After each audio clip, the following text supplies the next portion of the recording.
C'est la conférence provinciale des chefs d'établissement de l'enseignement supérieur et universitaire au Sud Kivu qui va offrir le balai de consultation en ce deuxième jour où l'ancien président de la RDC, Joseph Kabila Kabange, rencontre le forces vives et couches sociales de la province dans sa mythique résidence des Hongo dans le territoire de Kabaré.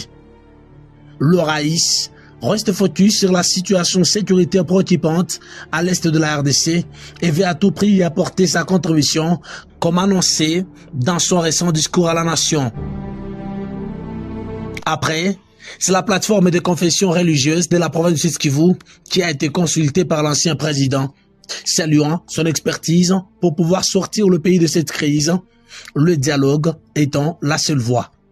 Les leaders de notre pays doivent comprendre, le pays n'appartient pas à une seule personne. Le pays appartient à tout le monde. Nous sommes tous concernés, chacun de nous, de contribuer, n'est-ce pas, pour ramener la paix dans notre pays. Voilà l'objectif de notre visite aujourd'hui. Pour les femmes, dans leur pluralité, après avoir remis leur document de plaidoyer au Raïs Joseph Kabila Kabange, elle précise ici qu'il détient la clé pour dénouer la crise. Nous sommes venus lui dire qu'il a tout, il a toutes les compétences, il a l'expérience pour avoir géré ce pays et ce pays qui veut la paix.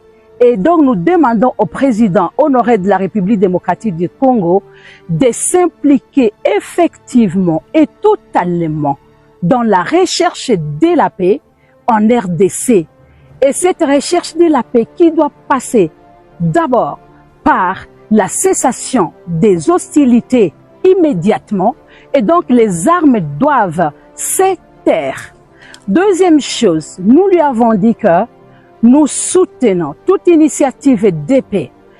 La société civile dans toutes ses composantes et les forces vives ont clôturé l'agenda chargé du Raïs tard dans la soirée. Ils disent avoir compris le vrai sens de ces consultations initiées pour résorber cette crise qui traverse le pays.